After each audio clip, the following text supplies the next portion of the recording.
Miss Janisha Walton, if you want to appear on Zoom, you're going to need to have your video on and you need to unmute. All right, yeah. I don't know what you're doing with your piercing in your tongue, but we don't need to see that. Want to see it. No, my bad. I'm at work. My bad. All right, we don't do my bads here. We just don't do it. So if you want to continue to appear by Zoom, you need to appear appropriately dressed, and nobody wants to see you fiddling with your...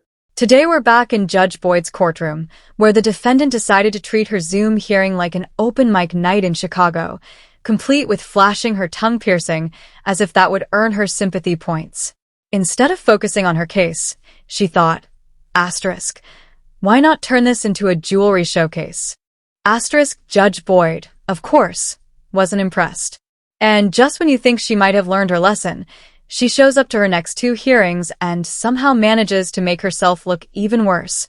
Court is supposed to be about respect, but some people treat it like a low-budget reality TV show. What they don't realize is that judges can hold you in contempt just for how you present yourself, even over Zoom. So yes, appearances do matter. But here's the bigger question. Do defendants like this make the justice system look like a joke? Or is it just free entertainment for the rest of us? Either way, let's dive right in and watch this train wreck unfold. All right, so Miss, you need to be out of that bed and you're not dressed appropriately for Zoom. All right, you need to put on a jacket or something, Miss. We'll get that.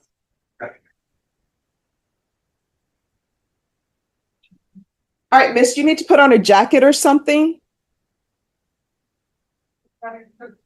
Oh, okay. You want me to call her and tell her? Yes. I'll text her. All right, thank you. And I just sent her a chat. Okay. So if you just step to the side and I'll call you right back. And is this going to be an agreement or jury trial? It's going to be an agreement, ma'am. All right, so if you all will get the paperwork ready. I have several courts to be in today because we do this on another day. I've got. I mean, we're here, she's here. Okay, and we can do it via, I believe she's in Chicago, if I'm not Yes. mistaken, at least Illinois. All right, That's so, fine. I can text you when the paperwork's ready. Okay. all right, so I'm going to put you in the waiting room and they'll get the paperwork sent to you.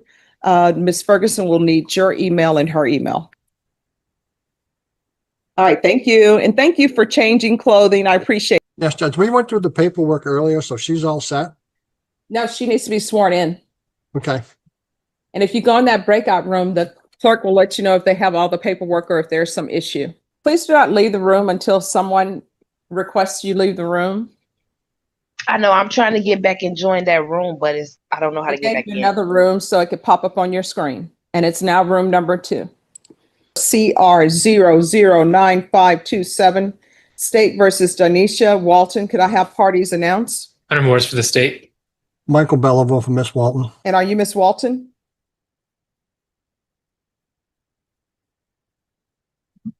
You need to unmute. Yes. All right, Miss Walton, you have a right to appear in person. It's unmuted. Can you hear me? Yes. Are you able to hear us? Yes, I can hear you. All right, Miss Walton, you have a right to appear in person in court, but I am in receipt of a consent to plead by video conference. Did you review that document with your attorney? Did you understand it and electronically sign it? Yes. Did you review the application for deferred adjudication with your attorney? Did you understand it and did you electronically sign it? Yeah. All right, so you're gonna have to speak up. Nobody can hear you. I think it's just what I'm on, but yes, yes. You can hear me? Yes. Did you review the true bill of indictment? You're saying yes? Yes, I did. All right, did you review that with your attorney? Yes. Did you understand it? Yes, I did. Did you understand you're charged with intentionally or knowingly committing bodily injury against a child, elderly, or disabled person at a state facility? Yes. That's a second-degree felony. Range of punishment is anywhere from 2 to 20 years in prison and up to $10,000 fine. According to the plea, punishment is to be assessed at $1,500 fine. State recommends deferred adjudication. There's to be no contact with the complainant, the anger management course, and you're prohibited from practicing as a nurse in the state of Texas. Did you understand that to be the plea? Yes. Defense, is that the plea? Yes, it is. Outside the agreement, the state is requesting that your community supervision be for a term of 3 years, and there be 120 hours of community service restitution. Did you understand those are recommendations from the state, and the court does not have to follow those recommendations? Yes. Then to the offenses charged, how do you plead? Guilty, not guilty, or no contest? Showing up to court like this is pure clown behavior. You're an adult.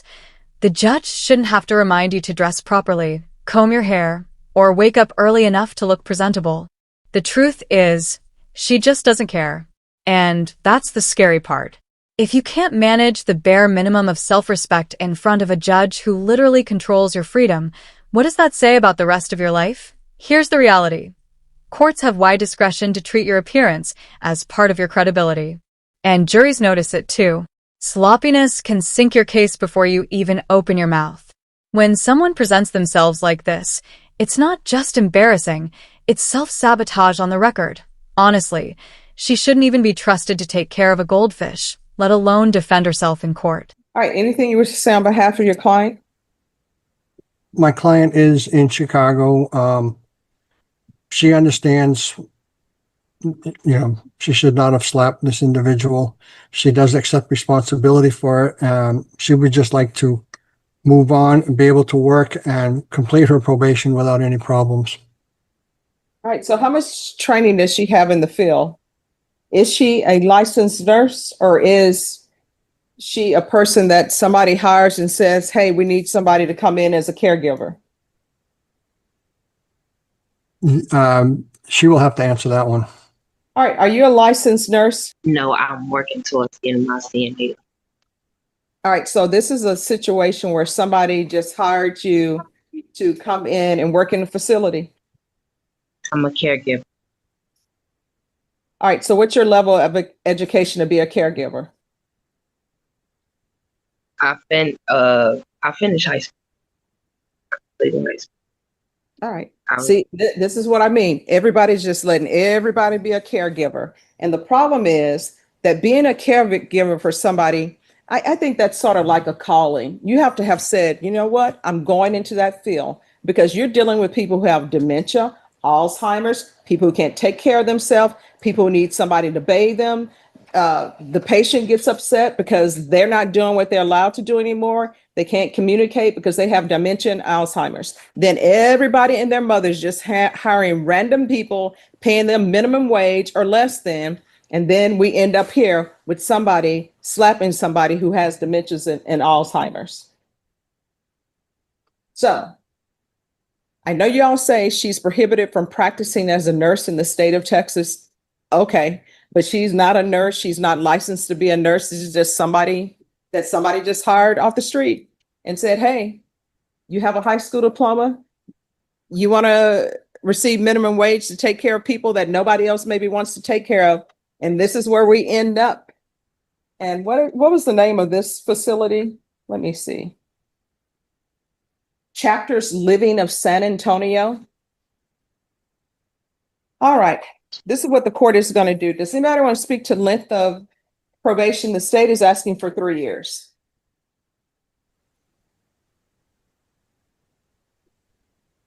All right. Court is going to sentence you to 5 years deferred adjudication. There's a $1,500 fine. There is to be proof of employment within 30 days. There's to be no employment as a home health care provider, no employment with working with minors, no employment with working with people who are disabled. There's to be no practicing as a nurse in Texas or anywhere else. So I'm just going to say no practicing as a nurse. There's to be regular reporting by Zoom or in person. There's to be regular random UAs. 120 hours of community service restitution. The $1,500 fine will be probated. There's to be anger management. I'm ordering anger management because you all agreed to it, but it just appears that you were a person who should never have been working with someone in any type of facility or young children or people who have mental health issues. That's just not a field for you. Good luck to you. Don't take any more of these positions that requires you to have patience and that requires you to be with someone who has dementia, Alzheimer's, they're elderly, they need somebody to be kind and patient with them. You shouldn't work in those positions. Do you understand? Yes. The company that hired her should be held accountable. This is exactly what happens when you pull random people off the street and call them caregivers. She's a terrible person for slapping an elderly Alzheimer's patient, and the fact that she wasn't even a real nurse makes it 10 times worse. When unqualified people are put into positions of trust, the system itself becomes dangerous. It's not just one bad apple, it's a rotten orchard. What most people don't realize is that facilities can legally be held liable for negligent hiring. If they place someone like this in charge of vulnerable patients, they're just as guilty as she is. And here's the scary part. How many cases like this slip by without ever being caught on camera?